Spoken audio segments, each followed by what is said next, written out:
Salam, hər vaxtınız xeyir dəyərli izləyicilər. İndi izah edəcəyim suallar 7 iyun 2026-cı il lisey və gimnaziya qəbul sınağı 7-nin izahı olacaq. 21-dən 40-a qədər ilk sınağı paylaşacağım. Bundan sonra 41-dən 60-a qədər ayrıca paylaşılacaq.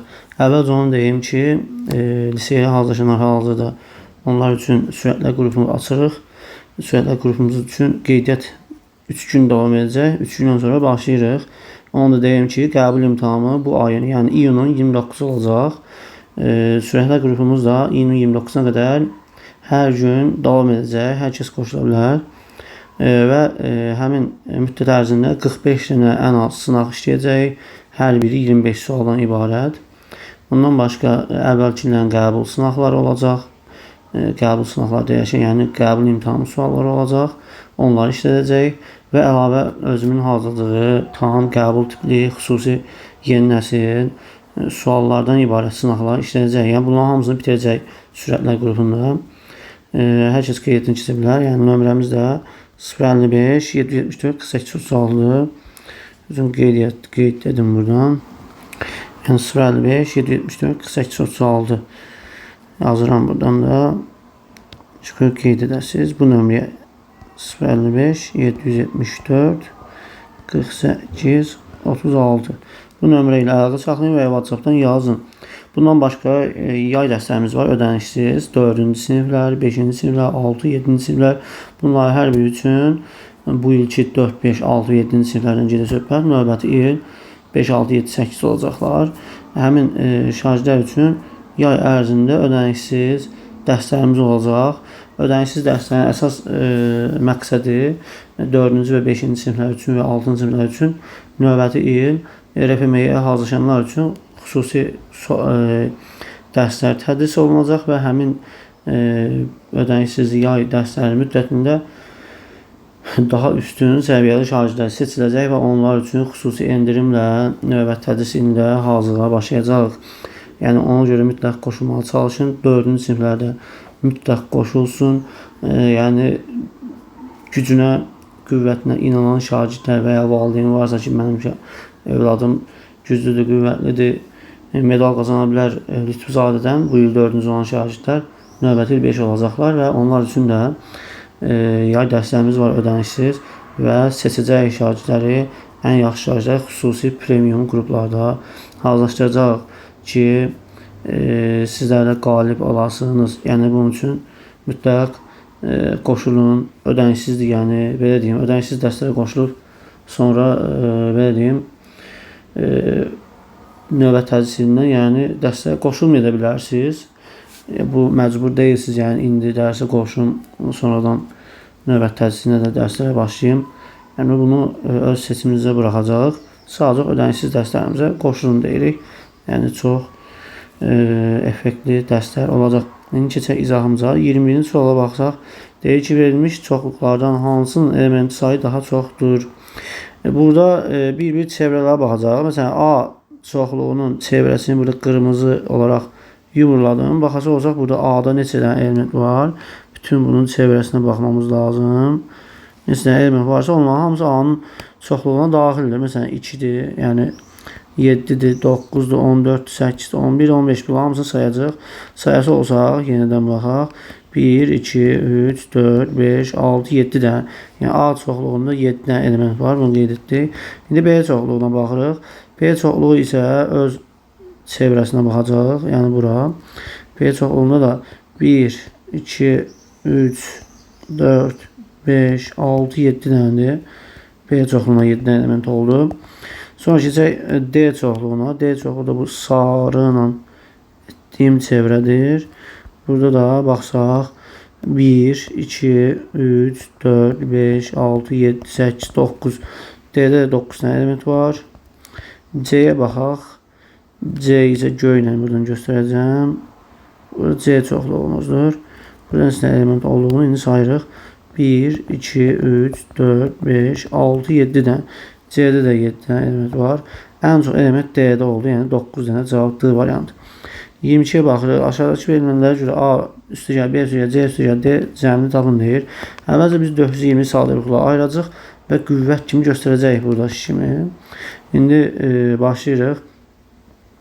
420-ni sadə qruplara ayırmağa. 2-yə bölsək 210 edir, 2-yə bölsək 105 edir, 3-ə bölsək 35 edir, 5-ə bölsək 7, 7-yə bölsək 1 edir. Bura baxsaq, 2-dən 2 dənə olduğu üçün 2 üstü 2 yazırıq. Üstə gəl vurulsun. 3-dən bir dənə olduğu üçün 3 üstü 1 yazdım. 5-dən bir dənə olduğu üçün vurulsun 5 üstü 1. Burada da 7-dən də bir dənə olduğu üçün yazırıq ki 7 üstü 1. Bunların hamısını yazdıq. Şimdi baxası olsaq burada 2'nin üzərinə A yazıb. Yəni burada da 2 var gördüyümüz kimi. Deməli üzərindəki A nə olacaq? 2 olacaq. Deməli A bərabərdir 2 oldu. Keçək indi əsası 3 olana. 3 olan əsas burada da biz qeyd aparmışıq. Mavi ilə göstərim.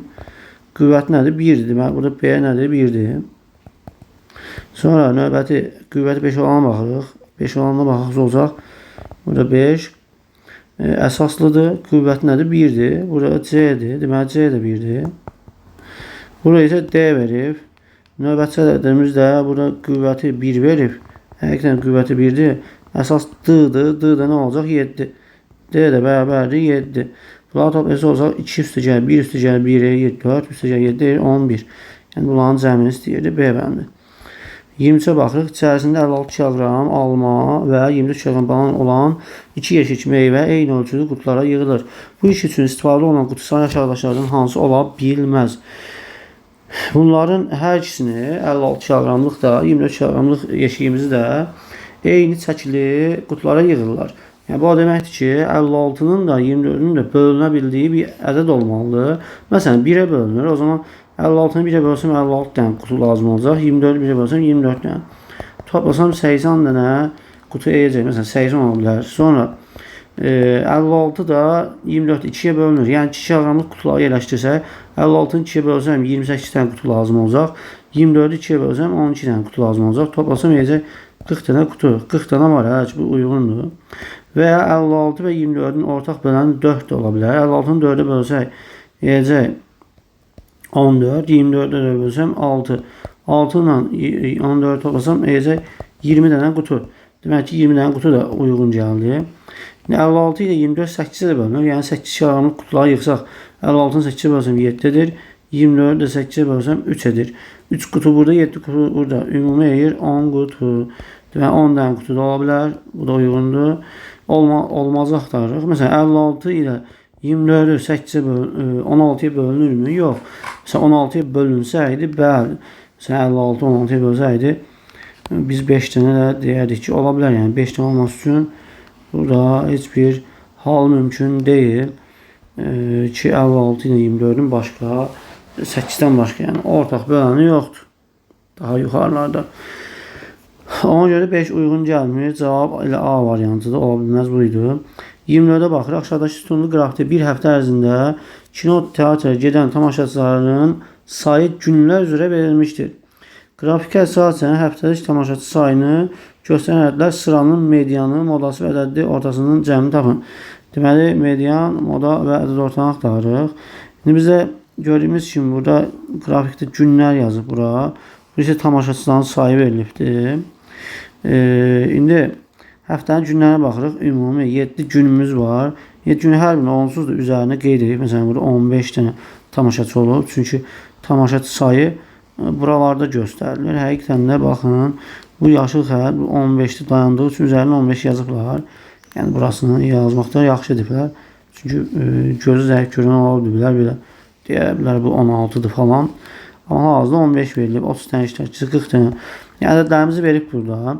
İndi burada medianı tapmaq üçün ədədlər kiçikdən böyük düzəcəm. Çünki medianı tapmaq üçün əvvəlcə ədədlər ya kiçikdən böyüyə, ya da böyükdən kiçiyə düzülməlidir. Ən kiçik ədəd burada 10'dur. 10 tamaşaçı var. O zaman 10 yazdım. Sonra növbəti ədədimiz 15 var. Sonra yenə də 15 var burada. Bunu da yazırıq. Sonra kiçik ədədimiz 20'dir. Sonra 30'dur. Sonra 40'dır burada. Və burada da 45 yazdıq. 45 burada yazdıq. İndi medianı tapa bilərik. Medianımız ən ortada duran ədəd olacaq. Ən ortada duran da buradan 3 dənə, buradan da 3 dənə ədəd var. Ortadakı 20'dir. Deməli median 20'dir. Mediana 20 tapdıq. Bura yazıram 20. İndi modasını istəyir. Moda isə ən çox təkrarlanan ədəd deməkdir. Ən çox təkrarlanan gördüyümüz kimi 15-dir, 2 dənədir. O zaman modamız da 15 oldu. Sonra ədəd ortanı istəyir. Ədəd orta tapmaq üçün bütün ədədlərimizi toplayıb ədədlərimizin sayına böləcəyik. İndi burada 15 ilə 15 edir 30. Üzərinə bu 10 gəlsəm 40. Üstə 20, 60. 60'ın üzərinə bu 40'ı gəlsəm 100. 100'ün üzərinə bu 45'i gəlsəm 145. Üzərinə bu 30 gəlsəm edəcək 175. Yəni bu ədədlərin hamısını toplasaq 175 edir. 175'i də ədədlərimizin sayına 1, 2, 3, 4, 5, 6, 7 dənə ədəd var. 7'yə böləcəyik. Bu deyəcək 25. Demək ki, ədəd ortamızda oldu 25. Onu da yazdım 25 ədəd ortamızda. Nə deyirdi? Bunların cəmini tapın deyir. Ədəd orta. Yəni burada gördüyümüz kimi ədəd ortadır. Onu buradan 25 tapdıq. İndi bunların cəmini istəyir. 20, 25 və 15 tapdığımız ədədlərimiz bunlardır. Yəni bunların cəmini tapacaq. Bunların 25 ilə 15'in cəmi edir 40. Üzərinə 20 gəlsə 60. Yəni ümumi bunların cəmi oldu 60. D variantı. Keçir 60, deməli 25-ci suala. Deyir, tərəfi 12 cm olan kvadrat formalı kağızın hər küncündən kvadrat formalı kağız çəkirəm. Hər küncündən 2 cm olan kiçik kvadratlar kəsib çıxarılır. Yəni 2 cm kvadrat kəsilir. Məsələn, buradan gördüyümüz kimi belə 2 cm-lik kvadratlar kəsilib götürülür. Hər tərəfdən, hər küncündən belə. Kvadrat oxşamasa da mənə çəkdiklərini kvadrat deyək. İndi 12 cm idi bütün tərəflər. Bu 12 yazıram hər tərəfinə. İndi buradan kəsib götürəndən sonra əmələ gələn fiqurumuz bu olacaq. Buradan çəkirəm. Yəni təxminən belə bir fiqur əmələ gələcək. Burada da buralarım biraz balaca əlim. Gördüyümüz kimi bax, buradan da 2 cm kəsib götürsəm, buradan 2 cm kəsib götürsəm, burada ümumi 2 cm qalacaq 8 cm. Demək ki, bura oldu 8. Daha silirəm, ehtiyac yoxdur. Buralar da həmçinin eyni qayda ilə ümumi bax buradan 2 cm kəsirəm. Sonra buradan da 2 cm kəsirəm. O zaman bu 12-dən ümumi uzunluqdan bu 2 ilə bu 2-nin cəmini, yəni 4'ü çıxsam ümumi bu hissəmiz qalacaq. Bax bura 8, yəni bura 8-dir. Və bu hündürlüklərimiz də 2-dir. Çünki bax kəsdiyimiz yerlərdir. Bax 2'lər. Buraları 2 yazdım. Bunlar da 2 cm-likdir ölçülərimiz. İndi deyir ki, bu fiquru deyir, üstü açıq olan paralelipiped düzəldir. İndi paralelipiped çəkəcəm buradan. Buranı da silirəm lazım növümüzə. Bir dənə paralelipiped çəkək.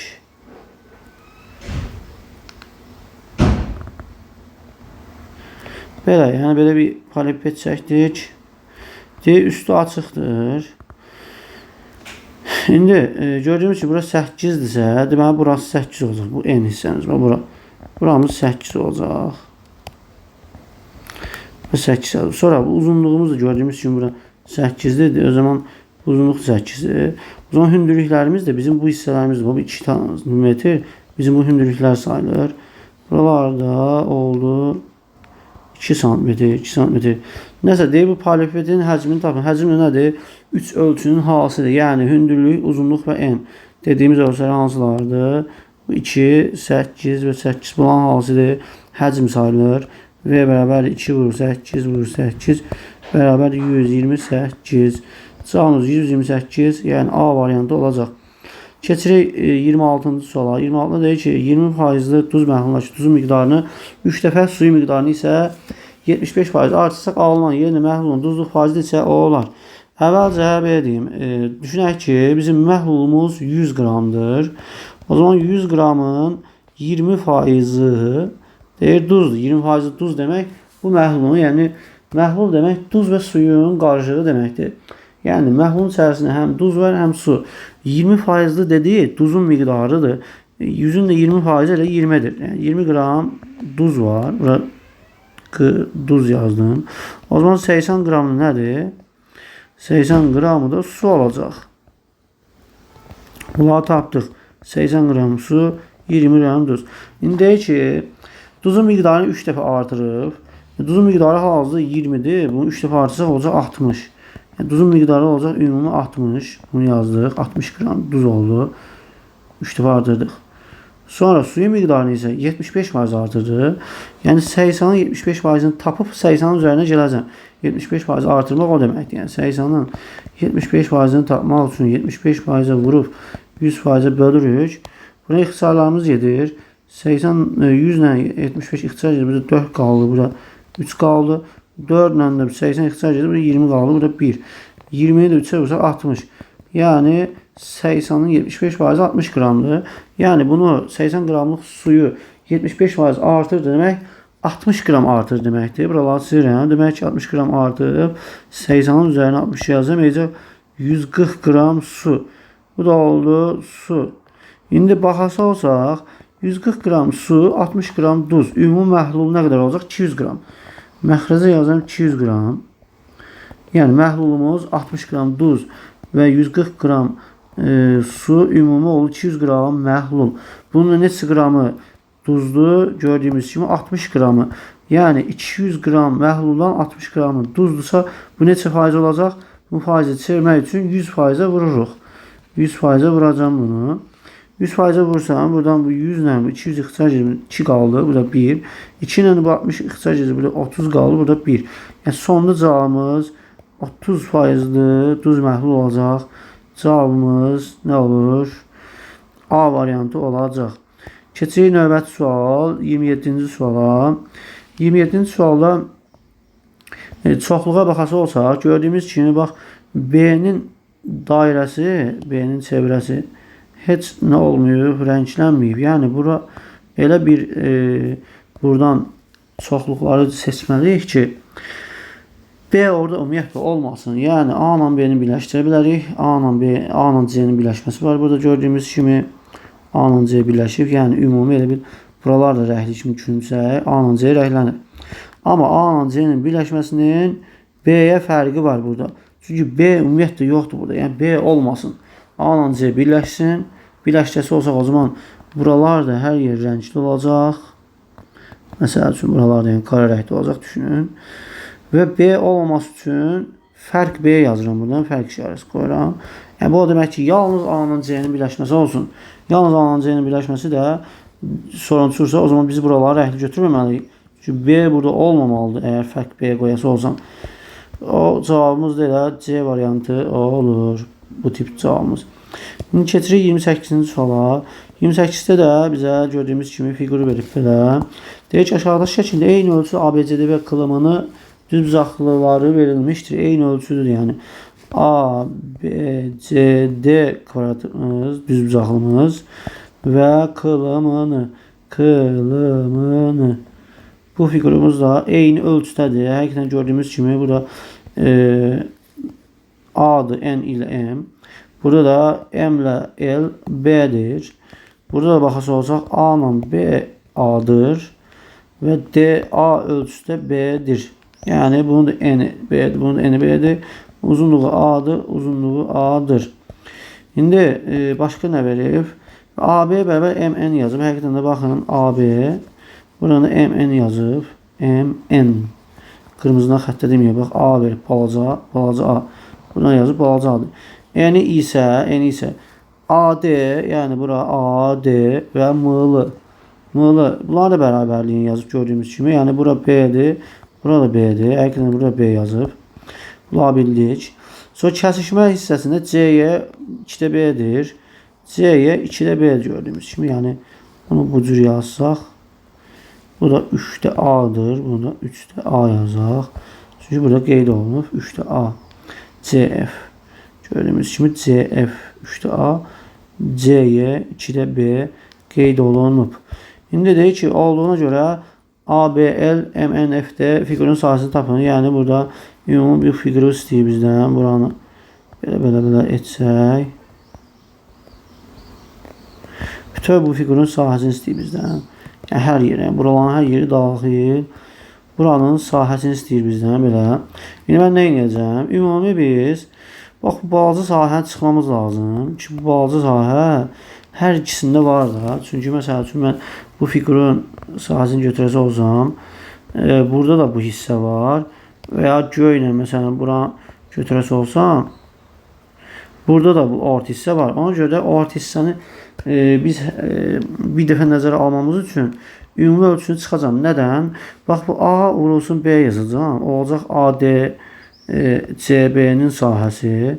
Bu balaca B ilə balaca A-nı bir-birinə vursam olacaq ADCB-nin sahəsi S, ADCB-nin sahəsi bərabər A vurulsun B.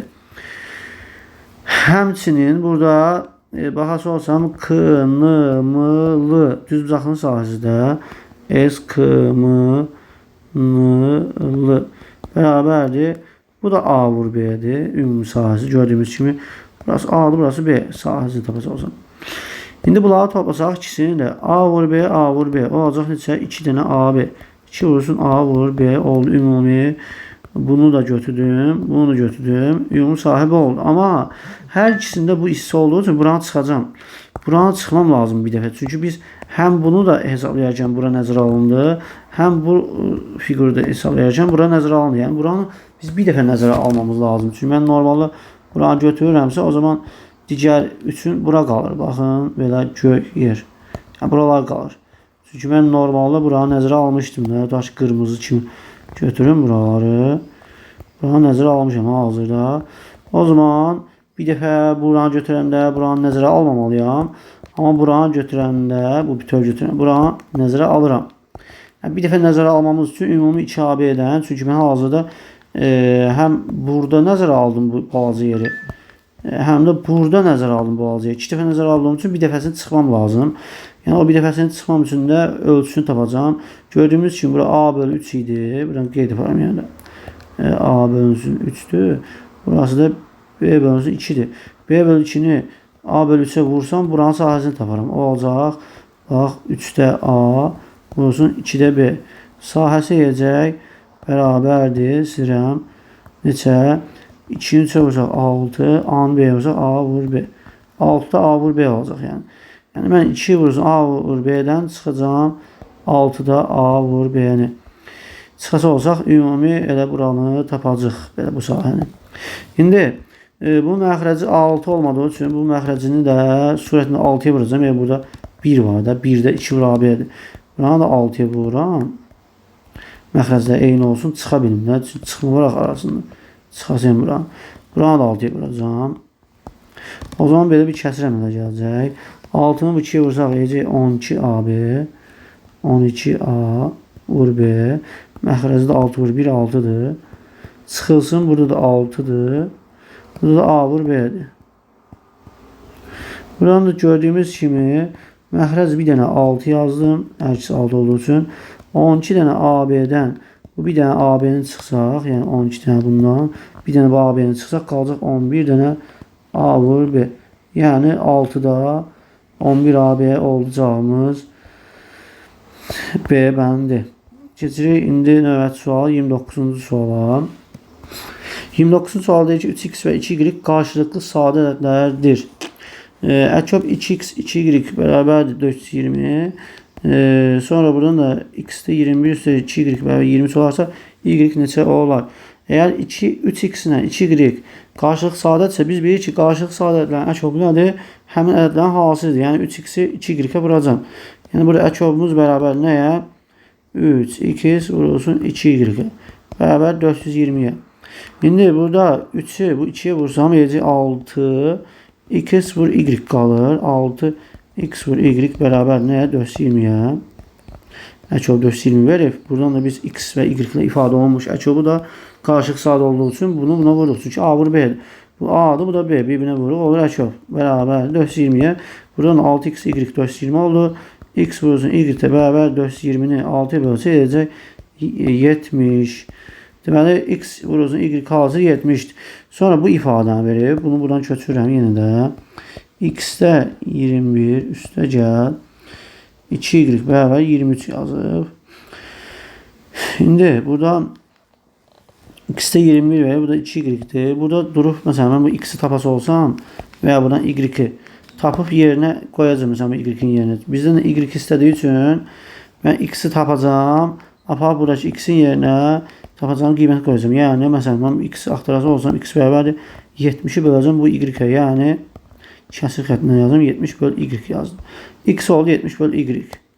Bu ifadəni getirib burada qoyacağım yerinə. Yazıram 21 surət. Kəsir xəttini çəkdim. Bu kəsir xəttimiz bölünsün. Bax bu y-də 70. Bu x-in yerinə bu qiymətini qoydum. Çünki x buna bərabərdir.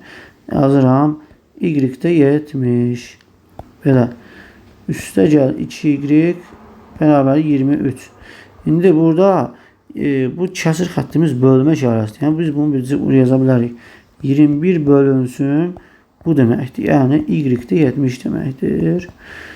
Üstə gəl 2y yazıram. Bərabərdir 23-ə. Yəni buna. Yuxarıları silirəm də buralar bizə lazım deyil. İndi burada bildiyimiz kimi kəsirlər bölərkən nə edib? Birinci ədədə olduğu kimi qalır. İkinci kəsirimizi yəni y-də 70 tərs çevir vuracam. Yəni 70'də y-ə vuracam. Üstə gəl 2y bərabərdir bu 23-ə. Bunu yazdım. Buranı da silirəm. Bu lazım deyil. İndi burada 21 ilə 70 ixtisar gedir. Burada 7-yə bölərsə olsam 10 qaldı. Burada 3 qaldı. O zaman bu 3'ü y-ə vursam surətdə oldu 3y. Məxrəcdə də 10 oldu. Üstə gəl bu 2y bərabərdir 23'ə. Buraları silirəm. Buralar lazımdır bizə deyil. Sonra nə edirik? Burada baxın bunu onluq kəsə çevirəcəm. Yəni 10'da 3y yəni 0,3y deməkdir. Üstə gəl 2y-imiz də gəlirəm. Buradan bərabər 23'ə bunu yazdıq. Sonra bu 0,3y ilə 2y toplasaq 2,3y yəni 2,3y bərabər 23'ə buna. Buradan da y tapmaq üçün 23'ü böləcəm bu 2,3'ə. Yazıram 23 bölünsün 2,3 o da bərabər 10 edir. Y-imiz gördüyümüz kimi nə oldu? 10 oldu. Cavabımız A variantı. Keçək 30-cu suala. 30-cu suala yazış tənliyi həll edin. Burada 1 çıxılsın n-də 1 yazıb. Sonra 1 çıxılsın n plus 1-də 1 yazıb. Sonra 1 çıxılsın n plus 2-də 1 yazıb. Belə gedibdir. Burada 1 çıx n plus 3-də 1 yazıb. Belə gedir. Bu tip sualları bir dənə qaydamız var. Bunu belə həll edə bilərik. Bax burada 1 çıxılsın n minus 1 yazılır. N-də 1 yazıb. Mən bu 1 tamı n-də n kimi yaza bilərəm. Yəni belə n-də n çıxılsın n-də 1. Gördüyümüz kimi burada məxrəclərimiz n və n olduğu üçün bunu bu cür yaza bilərik. N-də n minus 1 kimi yaza bilərik. Yəni burası surətdə gördüyümüz kimi bu ifadəmiz bu oldu. N-də n çıx 1 oldu. Buraları silirəm. N-də n çıx 1 qaldı. Bunu kəsb götürürəm buradan. Bizim bu ifadəmiz bu oldu. Silirəm. Aşağısından qoyuram. Yəni bu mörtəzi, birinci mörtəzənin içi buna bərabər oldu. Vurulsun, vuraq. İndi buranı yazacağım. Baxın. Bu da 1 olduğu üçün 1 tamam. Bu məxrəci çıxdığımız kəsirin məxrəci n plus 1 olduğu üçün bu 1 tamam da n plus 1'də n plus 1 yaza bilərəm. N üstü gəl 1'də. N üstü gəl 1. Yəni bu layiqcə yerəcəm 1 düşür də. Həqiqətən də bu. İndi çıxılsın bu ifadə. N üstü gəl 1'də 1. İndi burada n üstü gəl 1, n üstü gəl 1. Gördüyümüz kimi məxrəclərimiz eynidir də burada. Məxrəclər eyni olduğu üçün bir dənə məxrəc yazıram. N üstü gəl 1'də. N üstü gəl 1 çıx 1 alacağım. Yəni n üstü gəl 1 budur. Çıxılsın bu. Çünki burada çıxma var. 1'i çıxsam qalacaq. N üstü gəl 1'də neçə? Bu 1'dən bu 1'i çıxsam 0 qalır. Burada qalır n. Yazıram n. Bu ifadəni tapdıq. İkinci mörtəz üçün. İkinci mörtəz üçün bu kəsirəm bura qoyuram. Buraları silirəm. İkinci kəsirimiz üçün cavabımız bu oldu. Buraya yazdım. Yəni buranın ifadəsi bu oldu. Keçirəm bura. Bu labirenti tez dedim. O 1 çıxılsın. Burada da 1 tam olduğu üçün bax çıxdığımız kəsirin məxrəci n üstə gəl 2 olduğu üçün bu 1 tamı n üstə gəl 2'də n üstə gəl 2 yazacağım. Çıxılsın n üstə gəl 2'də 1. İndi burada bərabərdir. Bir dənə məxrəcimiz, hər iki məxrəcimiz eyni olduğu üçün bir məxrəc edirəm bunu. N üstü gəl 2 Çıxılsın. Bax, burada çıxım var. Bu 1. Çıxarsa olsam bərabərdir. En üstü gəlir 2-də. Bu 2-dən bu 1 çıxsam 1 qalacaq. Yəni en üstü gəlir 1 olur. Demək, 3-cü kəsirimizin məxrəzi bu oldu. Bunu da götürürük. Bura yerləşdiririk. Buraları silirəm. 3-cü kəsirimiz də bu oldu. Yazdım bura. Və ən axırıncı burada da o cür olacaq. Yəni n plus 3-də n plus 3 yazacaq. N üstü gəlir 3-də n üstü gəlir 3 yazdıq bu 1-in əvəzinə. Çıxılsın bura. Yəni n üstü gəlir 3-də 1. İndi bir məxrəc edəcəm buranı yenə. Çünki n üstü gəlir 3, n üstü gəlir 3 eyni məxrəcdir. Bərabərdir n üstü gəlir 3-də. N üstü gəlir 3-dən 1-i çıxacaq. Qalacaq n üstü gəlir 2. Çünki bu 3-dən bu 1 çıxsam 2 qalır da. Deməli burada oldu. N üstü gəlir 3-də, n üstü gəlir 2. Bunu bura qoyuruq. Bunu başqa yolla göstərəcəm. Bərabər nəyə? Bura. 13-də 9-a. İndi buralar hamısı ixtisar edəcək gördüyümüz üçün. Baxın, bu n-lə sarını, bu n-lə bu n ixtisar edir. N üstü gəlir 1 ilə bu n üstü gəlir 1 ixtisar edir. N üstü gəlir 2 ilə bu n üstü gəlir 2 ixtisar edir. Ən axırda bunların hamısı 1 qaldı gördüyümüz kimi. Aralarında vurma var da. Axırda burada surətdə n çıx 1 qaldı. Məxrəzdə isə n üstü gəlir 3 qaldı. Bərabər nəyə? 13-də 9-a. Belə, buraları silirəm. Bunlar bizə lazım deyil. Bundan sonra çarpaz vuracaq. Baxın burada n üstü gəlir 9-a vururam. Yazıram 9 vurulsun. En üstü gəlir 3 çarpaz vururuq. 13-də bura çarpaz vuracağım. Bərabər yazıb 13-də vururam. N çıx 1-ə, yəni bura. İndi vurub açacaq buranı. Buraları silirəm. Bu lazım deyil bizə. İndi 9-u burada n-ə vursam 9n. Sonra 9-u bu 3-ə vursam üstə gələn 27. Bərabər 13-ü n-yə vursam 13n. Sonra burada 13-ü 1-ə vursam çıxılsın 13. İndi n-ləri bir tərəfə yığacam. Ədədləri bir tərəfə. 9n-i bura keçirəcəm. Burada 13n var. Onsuz da 13n. 9n də müsbət olduğu üçün bura keçəndə mənfi olacaq. Yəni çıxılsın 9-nu yazdım. Burada 27 var bərabərliyin sol tərəfində. Mənfi 13-ü də sol tərəfə keçsəm üstə gəl 13 olacaq. Bərabərdir. Buradan qoyduq. 13-dən 27-nin cəmi edir 40. Bərabərdir. 13n-dən də 9n çıxsa qalacaq 4n. N-də tapmaq üçün 40-ı 4-ə böləcəm. N bərabər 10. N tapdıq 10. Bizdən nə istəyirdi? Tənliyi həll edir. Yəni n istəyirdi. O da D variantı edir 10. Keçirik 31-ci suala. 31-ci sualı da bizim bax mərkəzi kəsir xəttimiz çıxaqdan sonra gələn buradır. Bu mərkəzi kəsir xəttidir. Ona görə də buramız surət sayılır. Burada məxrəc sayılır ümumi.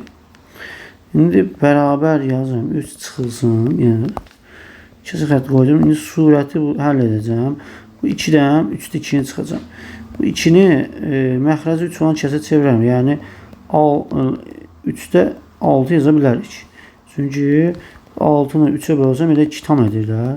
Çıxılsın 3-də 2. 3-də 2-ni çıxsa bərabər edəcək. 3-də necə? 6-dan 2-ni çıxsam edir 4. 3-də 4. Demək ki, bura oldu 3-də 4 yazıram. 3-də 4. Buna yazdıq. Keçirəm indi bu aşağı hissəni həll edəcəm. Aşağı hissədə də hal-hazırda mərkəzi kəsir xəttimiz bura sayılır. Bax, bura mərkəzi kəsir xəttidir. Ümumi bura bizim məxrəcimizdir. Məxrəcimizdə də bura surət sayılacaq. Burada məxrəci yenə də. Yəni, buranın özü də başqa bir kəsir olur. Onun üçün bu aşağı hissəni belə edim, həll edeyim. Sonra yazacağım. Buna bərabər yazıram 2. Çıxılsın. Buradakı bu 2-ni yazıram. Surətə. Məxrəcində də bu var. Bu 2-dən bu 2-ni 3-də 2-ni çıxacam. İncə çıxdıqda 2-dən 3-də 2-ni çıxdıqda nə çarpılıq? 3-də 4. Yəni bu 2-də 3-də 6 deməkdir. Çıxılsın bu 3-də 2. Bu da 3-də 4. Yəni bura oldu 3-də 4. Ona görə yazıram 3-də 4. Yazdım buranı. Belə. Gördüyümüz kimi ümumi buranı biraz sürüşdürüm bu tərəfə. Belə bir kəsir oldu, yəni bura. Ümumi bura alındı, belə. İndi bu hissəni həll edəcəm. Bax, bu 2-ni böləcəm 3-də 4-ə. 2 bölünsün 3-də 4. O da bərabər 2 vurulsun 4-də 3. İxtisarlar gedir. Burada 2 qaldı, burada 1. Burada 2-də 3. Burada 2 qaldı. Burada 3. Yəni 2-də 3 oldu. Bura oldu 2-də 3. Buranı silirəm. 2-də 3 yazım. Sildim. Yazdım 2'də 3. Çünki 2'də 3 tapdıq buradan gördüyümüz kimi. Sonra bu 2'dən də bu 2'də 3'ü çıxacağım. Bu 2'ni də məxrəzi 2 olan kəsir çevirsək, məsələn bu çıxdığım kəsirin məxrəzi 2 olduğu üçün bu 2'ni də məxrəzi 2 olan kəsirə 2'də 4'ü çevirəcəm. 4'ü 2'yə böləndə elə 2 tam edir də. Çıxılsın 2'də 3.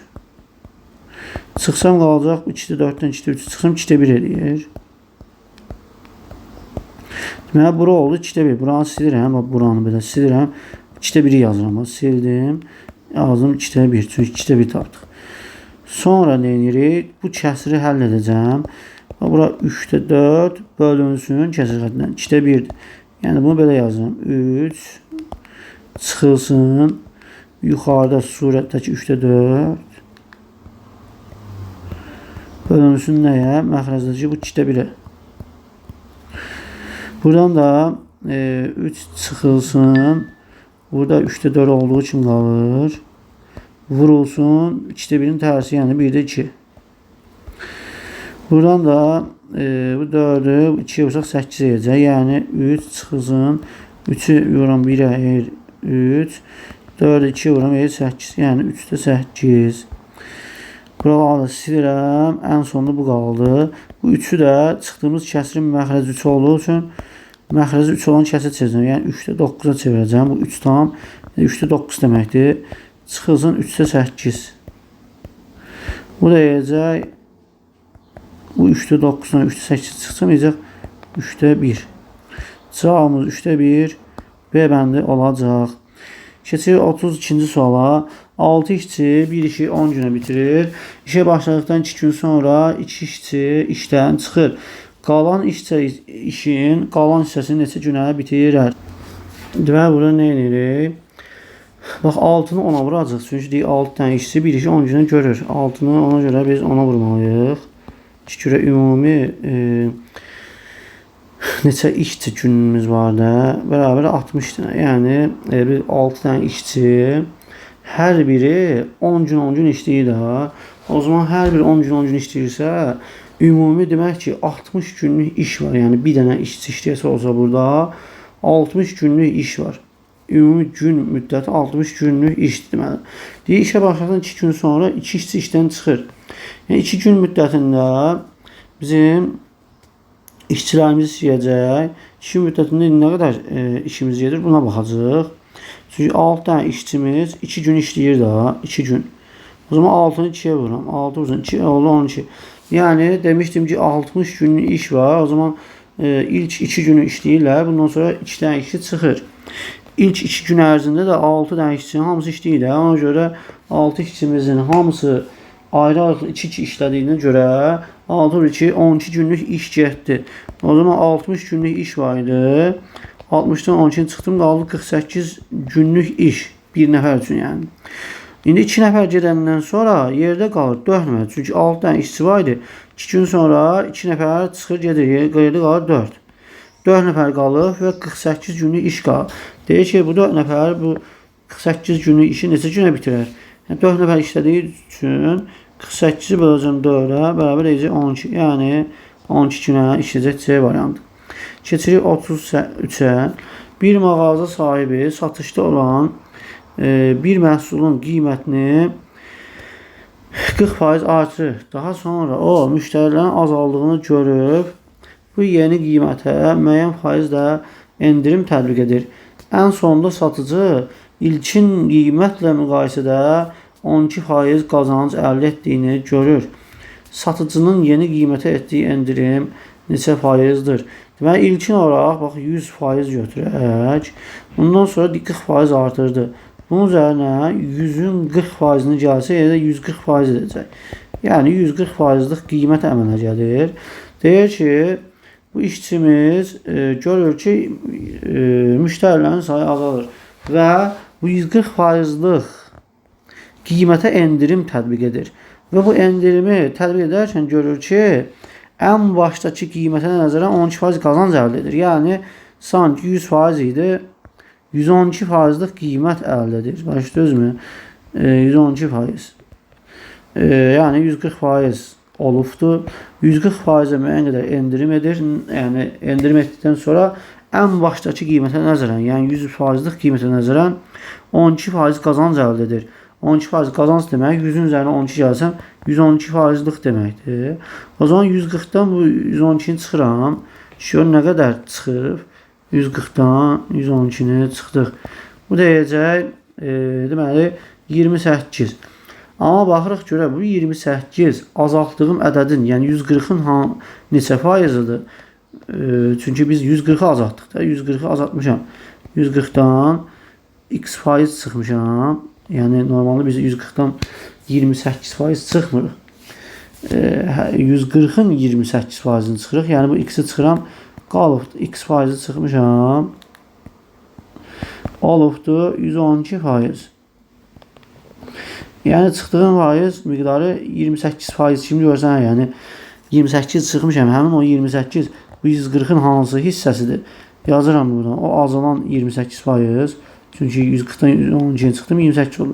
Bu 28 azaltdığım ədədin, yəni 140'ın hansı hissəsini təşkil edir? 140'da 28 hissəsini. Bunu da faizi çevirmək üçün 100%'e vururuq. Buradan da 140'la 28 ixtisar edir, burada 1 qaldı, burada 5. 5 ilə 100 ixtisar edir, burada 20 qaldı, burada 1. Yəni sonuçta cavab bərabərdir. 20% azaltmışam ən sonuncu 140%. Cavabımız 20% azaltmışıq. B bəndi endirmişik yəni. Çünki biz 140'ı azaldarkən 140'dan 28 qədər azalma baş verir də. Həmin 28 140 üçün 28% demək deyil. 140 üçün 20% deməkdir. Həqiqətən baxın, 140'ın 20%'ni tapsam 20'ye vurup 100'e bölərəm. İxtisarlarımız gedir. Burada 5 qaldı, burada 1. 5 ilə 140 ixtisar gedir. 28 qaldı. Bərabər 28. Həqiqətən də 28% endirim demək 140 ədədi üçün 20% endirim deməkdir. Cavab B bəndi. Keçirik 34'ə. Bir kəndin qoyunlarının otarıldığı sahə en və uzunluğu müvafiq olaraq 100 metr və 150 metr olan düzbaş şəkilindədir. İndi bunu çəkək. Deməli burası 100 metrdir. Eni. Uzunluğu da 150 metrdir. Deyir, kənddəki 3 ailənin müvafiq olaraq 30, 40 və 50 qoyunu var. Bu ailələr qoyun sayı ilə düz imtahansı olaraq otlaq sahəsindən istifadə etdiyinə görə ən az qoyunu olan ailə neçə kvadratmetr sahədə qoyun otarar? Əvvəlcə biz bu sahəni tapaq. Çünki neçə kvadratmetrdir? 100'ü 150'ye vuracağım. Demək, qoyun otardığımız bu sahənin ölçüsü neçə kvadratmetrdir? 100 vur 150 edir. 150 arxasına 2 sıfır qoyuruq. 15.000 kvadratmetrlik sahəmiz var. Bu sahə ilə deyik, düz imtahansı asılıdır. Bu 30, 40 və 50 ilə. İndi bunları toplayıram. 30K, 40K və 50K kimi baxacağım bunlara. 30K, 40K və 50K. Bunları toplayası olsaq edir neçə? 30, 40, 50 edir 90, 120K. 120K bərabərdir 1500 kvadratmetre, yox 15.000 kvadratmetre. 15.000 kvadratmetre. Çünki düz imtahansı asılıq dediyi üçün biz bu 30, 40 və 50 nisbətində olduğu üçün bunları K ilə əvəz etdik. Yəni 30K, 40K və 50K ilə əvəz etdik.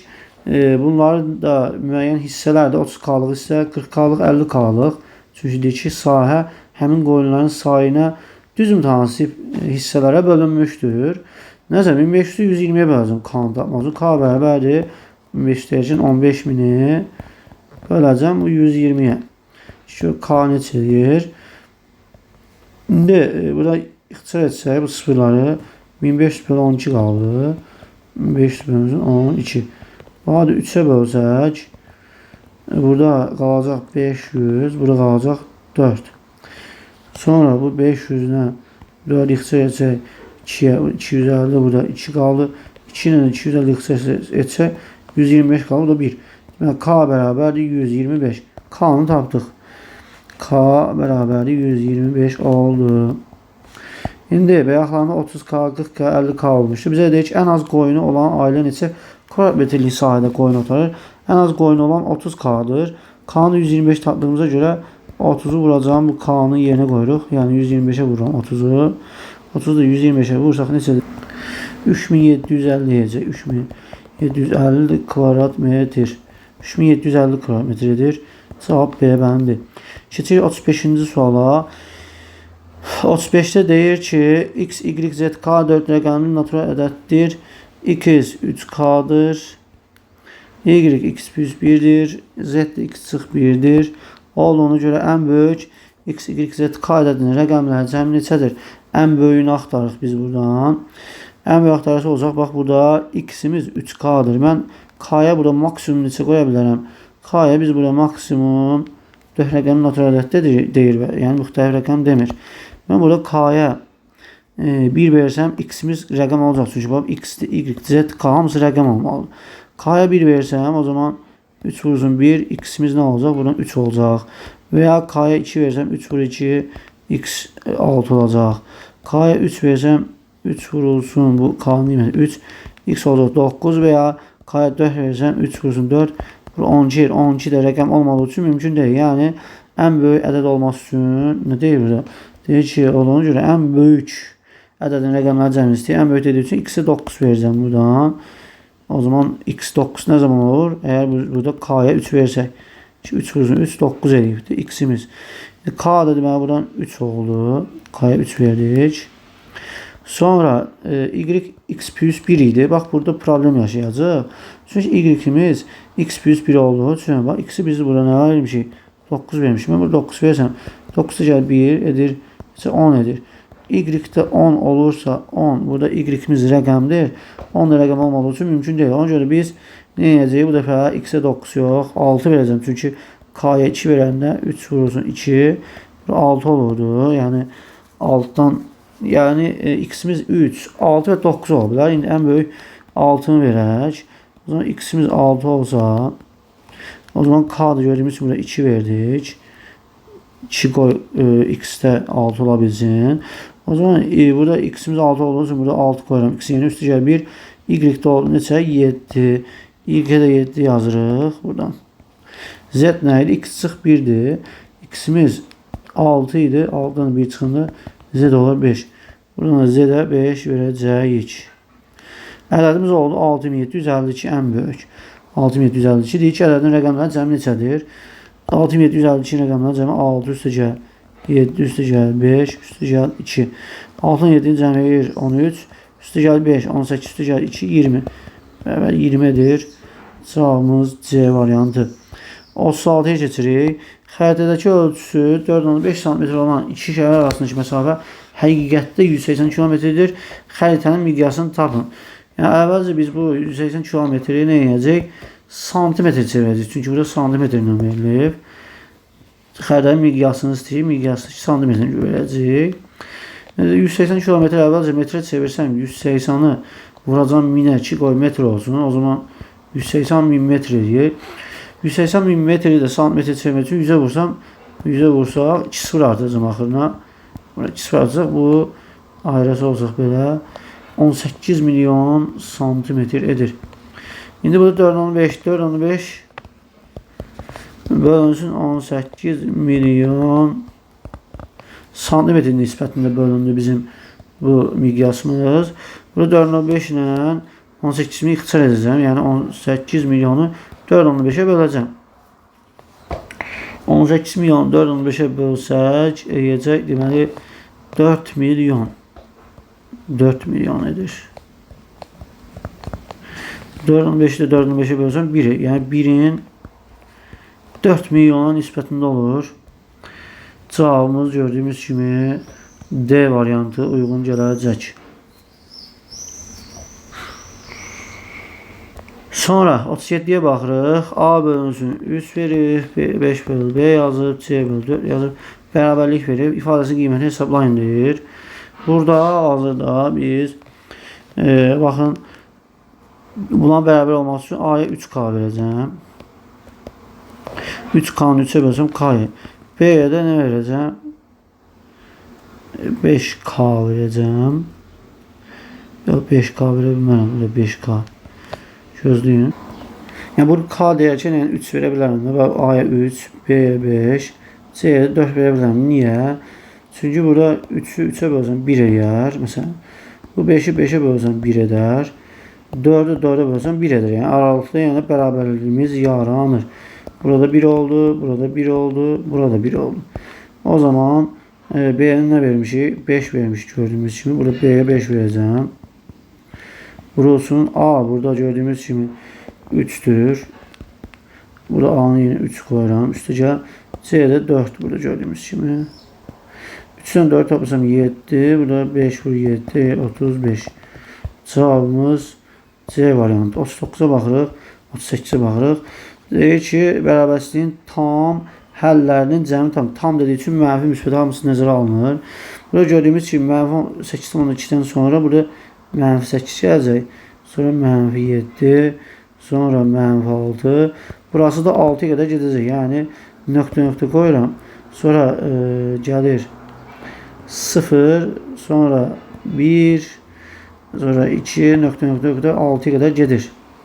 6'dan sonrası yox. 7 ola bilməz. Yəni 6 14'dən kiçikdir. X'imiz 6 ola bilər. İndi bura baxası olsaq, bizim mənfi 6'dan müsbət 6'ya qədər ədədlərimizin cəmi 0 edəcək. Çünki burada baxın bu sərhəddən bu tərəfə doğru tam ədədlərimiz mənfi 6 üstə gəl 6 edir 0. Sonra burada mənfi 5 var. Burada da əvvəldə 5 varsa 5 ilə mənfi 5'in cəmi 0. 4. Sonra burada mənfi 4. Burada 4 olacaq. Cəmi 0. Sonra mənfi 3 cəmi 0 olacaq. Mənfi 2 cəmi 0 olacaq. Mənfi 1 cəmi 0 olacaq. Yəni bu hissədəki ədədlərimizin cəmi 0 olur. Bura qədər. Burada da qaldı mənfi 8 və mənfi 7. Toplasaq mənfi 15.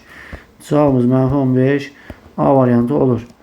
Keçirik 39-cu suala. 6 rəqəmli ədədi 15'i tam bölünür. A-nın yerinə neçə müxtəlif rəqəm yazmaq olar. İndi burada bu ədədimiz 15'i tam bölünürsə, demək ki, ədədimiz həm 3'ə, həm də 5'e tam bölünür. 5'e tam bölünən ədədlərimizin də sonu ya 0 ya 5 olur. Yəni, buradakı B-nin qiymətləri ya 0 ya 5. Ona görə burada 2 dənə ədəd əmələcək. 2, A, 8, 2, 4. Buradan da 2, A, 8, 2, 4. Belə 2 dənə ədəd əmələ gəldi. Ya sonu 5 ilə qutaran, ya da 0 ilə qutaran. Çünki 5'e bölünməsi lazım. Əgər 15'e bölünürsə, 5'e bölünməsi üçün də son 0 və 5 olacaq. İndi bu hal üçün baxacaq olsaq, 5'e bölməyi həll etdik də. 15'e bölmək həm 3'ə, həm də 5'e bölmən deməkdir. 5'e bölməyi həll etdik, yeri qalıb 3'ə bölmə. 3'ə bölməsi üçün bu yuxarıdakı da aşağıdakı ədədlərin rəqəmləri cəmi 3'ə bölməsi lazım. O zaman burada bax 4, üstə 2, üstə 8, 14, üstə bu 2 eyir 16, üstə 0, yenə 16 eyir. Burada cəmi hal-hazırda 16 burada istəyirəm. Üstə gəl, bu da A-dır. Burada isə 4, 2, 8, 14, üstə gəl 2, 16, üstə gəl 5, 21 edir. Burada cəmimiz 21 üstə gəl A, yəni alınır. İndi bunların üzərində nə gəlsə 3'ə bölünər, buna baxırıq. A-nın qiyməti burada ola bilər. 16'nın üzərinə 2 gəlsəm 3'ə bölünər. Sonra 5 gəlsəm 21 edir. Sonra 8 gəlsəm bunun üzərinə 24. Yəni 3'ə bölünən ədədlər amillər gəlir. Yəni A-nın qiymətləri 2, 5, 8 oldu burada. Bura baxası olacaq. Burada isə nə deyir? Deyir ki, A-nın yerinə müxtəlif rəqəm yazıla bilər. A-nın yerinə burada 21 üstə gəl 0 da yaza bilərəm. Məsələn 0 yaza bilərik. Sonra çünki 21'in üzərinə 0 yəni 21 edir. 3'ə bölünür. Sonra 3 yaza bilərəm. 21'in üzərinə 3 yəni 24 edir. Sonra 6 gələ bilərəm. 21'in üzərinə 6 yazı 27 edir. 3'ə bölünür. Və 9 yaza bilərəm. 21'in üzərinə 9 yəni 30 edir. Gördüyümüz kimi burada 4 rəqəm uyğun oldu. Burada 3 rəqəm. Ümumi 7 rəqəm C variantı oldu. Yəni burada 0 mütləq nəzərə almaq lazımdır. Yəni şarjdan çoxu 0 unutacaq və 6 yazacaqlar. 6 yox. Cavab 7-dir. 40-a baxırıq. Bu video üçün sonuncu sual, 40-cı suala baxırıq. Deyir ki, avtomobil satış mərkəzində bir həftə ərzindəki avtomobil satışlarının günlər üzrə sayları cədvəldə verilmişdir. Bu avtomobil satış mərkəzində həftəlik satışların dəyişmə aralığı ən böyük fərq 15-dir.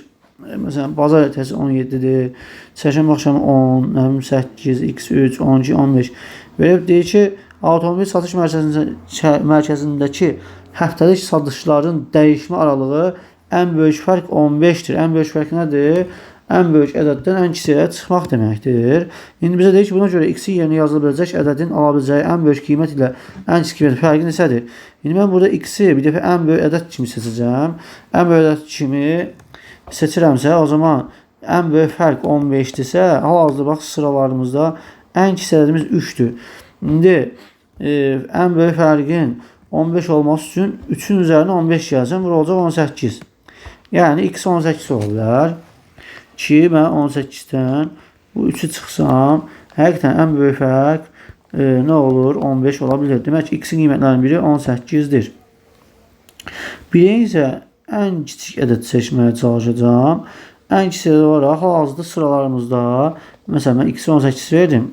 İndi x-i ən kiçik verəcəm. Hal-hazırda 18 yoxdur. Burada x yenə də.